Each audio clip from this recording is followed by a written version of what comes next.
Subscribe কৰক অসমীয়া মুছলিম YouTube চেনেলক আৰু ভিডিঅটো লাইক কৰক লগতে বেল আইকন প্ৰেছ কৰক আমাৰ নিয়মিত আপডেটবোৰ পাই থাকিবলৈ ধন্যবাদ আসসালামু আলাইকুম বন্ধুসকল কেনে আছে আপোনালোক আশা কৰো সকলোৱে ভালে আছে আজি আমি আলোচনা কৰিম NIOSৰ যি DLED এছাইনমেন্ট আছে সেই এছাইনমেন্ট সমূহৰ ওপৰত আলোচনা কৰিম ইয়াৰ উত্তৰ কিদৰে আপোনালোকে দিব এই উত্তৰৰ মডেল এনসাৰ কিছুমান আমি দিবলৈ চেষ্টা কৰিম আমাৰ এজন শিক্ষকে অতি কষ্টৰে এই প্ৰশ্ন উত্তৰসমূহ লিখি উলিয়াইছে গতিকে মই আজি আপোনালোকক দিবলৈ চেষ্টা কৰিম মনত ৰাখিব এই মডেল কোৱেশ্চন এনসাৰ হয় গতিকে আপুনি ইয়াৰ অনুৰূপ ধৰণে আপুনি বনাই লিখিব লাগিব ইয়াৰ এক্স্যাক্টলি কপি নকৰিব কাৰণ যদি আপুনি কপি কৰে আৰু এজনে যদি সেম বস্তু লিখে দেন দুইজনৰ সেম হৈ যাব তেতিয়া আপোনাৰ প্ৰবলেম হ'ব পাৰে গতিকে মই এটা আইডিয়া দিব বিচাৰিছো যে কিদৰে এনসাৰটো লিখিব গতিকে বন্ধুসকল আহক আগবাঢ়ো Wish we can turn back time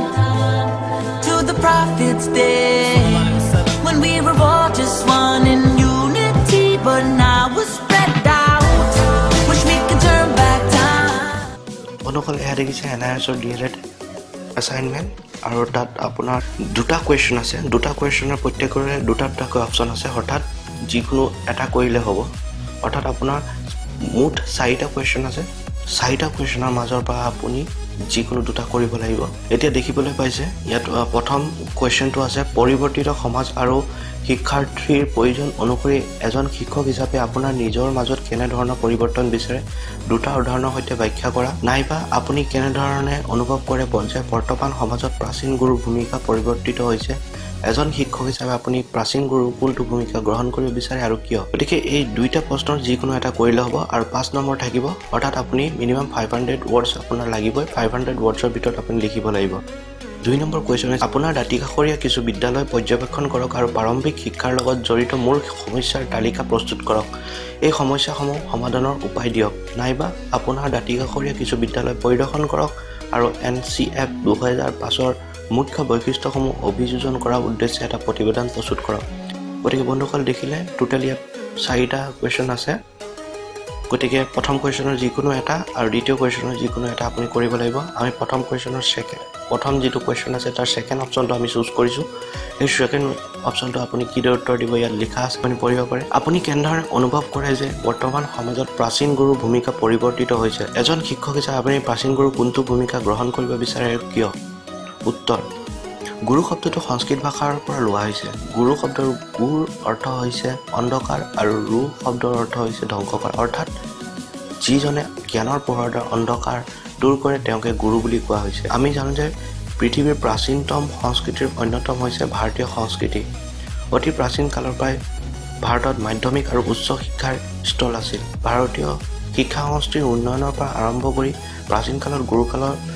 শিক্ষাদান কৰিবলৈ গুৰুৰ ভূমিকা আছিল অপৰিসীম গুৰুকুলত প্ৰধান আছিল গুৰু নিজ শিষ্যৰ প্ৰতি গুৰুৱে এজন পিতৃ-মাতৃ ধৰ্মপ্ৰচাৰক বিদ্যান দাৰ্শনিকৰ উপৰি এজন বন্ধুৰ ভূমিকা গ্ৰহণ কৰিছিল বিদ্যাৰ্থীৰ আৱশ্যকতাসমূহ এজন গুৰুৱে নিজৰ ব্যক্তিগত বুলি ভাবিছিল আৰু ইয়াৰ বাবে গুৰু শিষ্যৰ মাজত দৃঢ় বান্ধোন গঢ়ি উঠিছিল গুৰুকুলৰ উল্লেখযোগ্য বিষয়টো আছিল গুৰুৱে শিক্ষাদানৰ কোনো মাচুল লোৱা নাছিল কাৰণ সেই সময়ত শিক্ষাদান কৰাটো সমাজৰ প্ৰতি উত্তম প্ৰতিদান বুলি ভাবা হৈছিল আৰু টকাৰ বিনিময়ত শিক্ষাদান কৰাটো নিন্দনীয় বুলি বিবেচিত হৈছিল ইয়াৰ ফলত গুৰুসকল শিষ্যসকলৰ আগত হৈ পৰিছিল মহামান্য গুৰুৰ আদেশ উলংঘা কৰাৰ সাহস কাৰোৰে নাছিল ইয়াৰ দ্বাৰা বুজা যায় যে তাহানিৰ শিক্ষা আছিল গুৰুকেন্দ্ৰিক অথবা শিক্ষাকেন্দ্ৰিক শিক্ষক বা গুৰুৰ সিদ্ধান্তই চূড়ান্ত সিদ্ধান্ত বুলি গণ্য কৰা হৈছিল বৰ্তমান শিক্ষা ব্যৱস্থাত যদি আমি চাওঁ তেন্তে দেখিবলৈ পাওঁ যে পেছাদাৰী শিক্ষকৰ প্ৰতি বিশেষ গুৰুত্ব দিয়া হৈছে আৰু প্ৰাচীন শিক্ষা ব্যৱস্থাৰ পৰা সম্পূৰ্ণ বিপৰীত আধুনিক শিক্ষা ব্যৱস্থাৰ উন্নয়নত দেখা যায় যে বৰ্তমানৰ শিক্ষা ব্যৱস্থা যদি আমি চাওঁ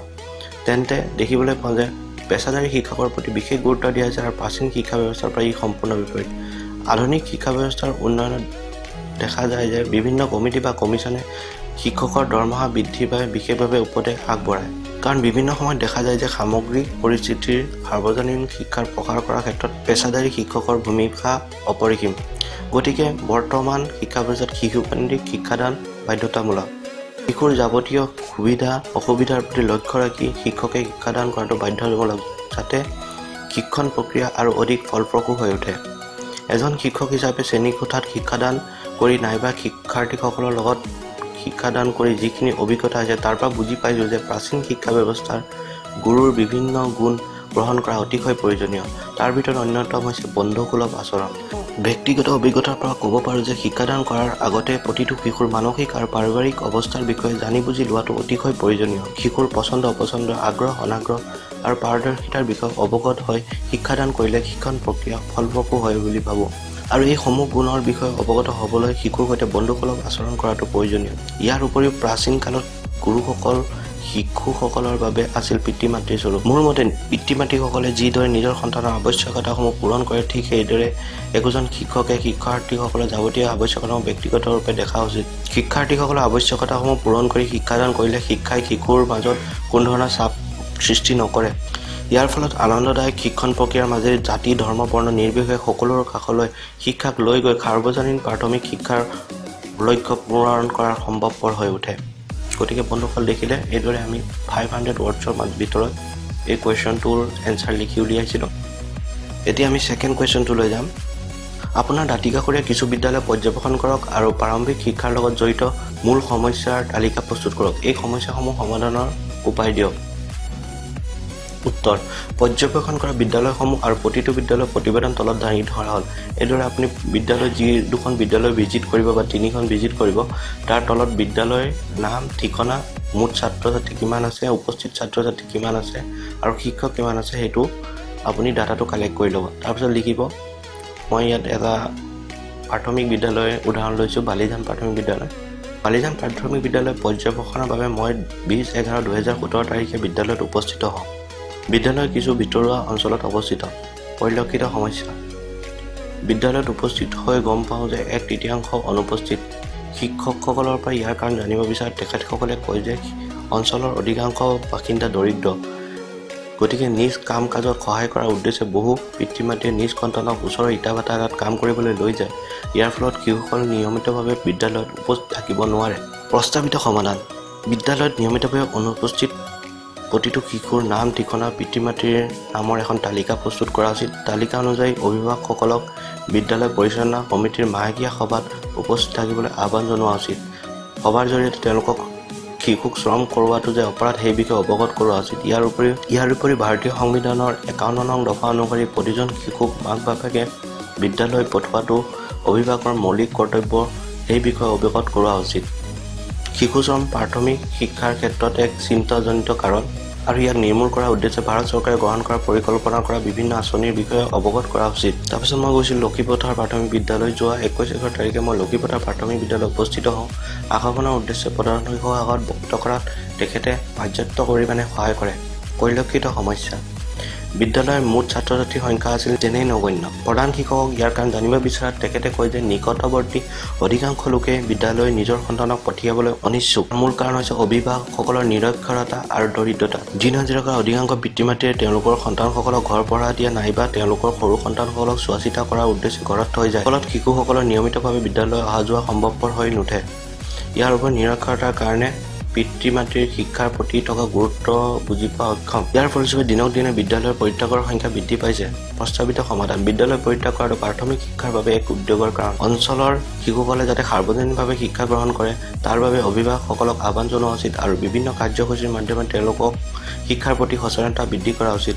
দৰিদ্ৰতাৰ বাবে বহু পিতৃ মাতৃয়ে সন্তানসকলক পুষ্টিকৰ খাদ্যৰ যোগান ধৰিব নোৱাৰে, যাৰ ফলস্বৰূপে বহু শিশুৱে পুষ্টিহীনতাত ভোগে। ভাৰত চৰকাৰে শিশুৰ সুস্বাস্থ্যৰ বাবে বিভিন্ন আঁচনি গ্ৰহণ কৰিছে, সেই বিষয়ে অভিভাৱকসকলক অৱগত কৰোৱা উচিত। ইয়াৰ উপৰি স্থানীয় দল সংগঠন বা NGOৰ যোগেদি শিক্ষাৰ সজাগতা বৃদ্ধিৰ বিভিন্ন ধৰণৰ আঁচনি যেনে বাটৰ নাট কেম্প আদিৰ প্ৰচাৰ আৰু প্ৰসাৰ কৰা উচিত। গতিকে বন্ধুসকল দেখিলে আপোনালোকে এইদৰে আমি কুৱেশ্যন এনচাৰ প্ৰস্তুত কৰি উলিয়াইছোঁ।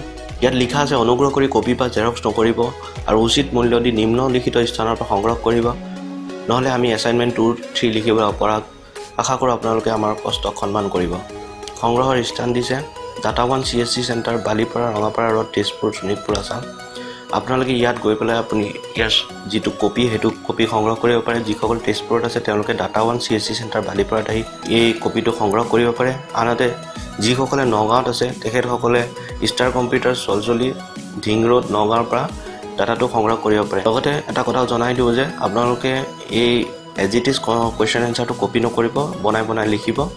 আৰু যিসকলে এই কপিটো পাব বিচাৰে মই যেহেতু এতিয়া মই এই কপিটো আপোনালোকক দিব নোৱাৰো কাৰণ এটো বহুত কষ্টৰ বিনিময়ত লিখি উলিওৱা হৈছে গতিকে ইয়াৰ বাবে লেখকে কিছু পাৰিশ্ৰমিক পোৱাৰ পাছতে মই কপিটো আপোনালোকৰ মাজত দিব পাৰিম আপোনালোকে যদি বিচাৰে তে ভিডিওটো ৰখাই আপোনালোকে কোৱেশ্চন এনসাৰ লিখিব পাৰে মই পঢ়ি দিয়া অনুকৈ অন্যথা কিছুদিন পিছত মই এই লিংকটো দি দিম যদি আমাৰ ভিউজ 50000 ৰ ওপৰ হয় এই ভিডিওটো যদি 50000 অৰ্থাৎ 50000 মানুহৰ ওপৰত যদি মানুহে ভিডিওটো চাই তেতিয়া হলে মই এই ডকুমেন্টছটো যোনটো আপোনাৰ এই ফাইলটো আছে এই ফাইলটো ডাউনলোড লিংকটো তলত দি দিম গতিকে আপোনালোকে যাতে অধিক মানুহে চাই আপোনাৰ ফ্ৰেন্ডছ বা জি আছে আপোনাৰ বন্ধু আছে শিক্ষক বন্ধু তেওঁলোকৰ লগত এই ভিডিওটো শেয়াৰ কৰক ফেসবুকত শেয়াৰ কৰক হোৱাটছআপত শেয়াৰ কৰক যিকোনো মাধ্যমত শেয়াৰ কৰক যাতে এই ভিউজ 50000 হৈ যায় যেতিয়া 50000 হৈ যায় মই লগে লগে ডাউনলোড লিংক তলত দি দিম এয়া মোৰ আপোনালোকলৈ প্ৰতিশ্ৰুতি থাকিল লগতে আমাৰ ভিডিওটো ভাল পালে লাইক কৰিব নাপাহৰিব আৰু আমাৰ চেনেলটো সাবস্ক্ৰাইব কৰিব নাপাহৰিব ধন্যবাদ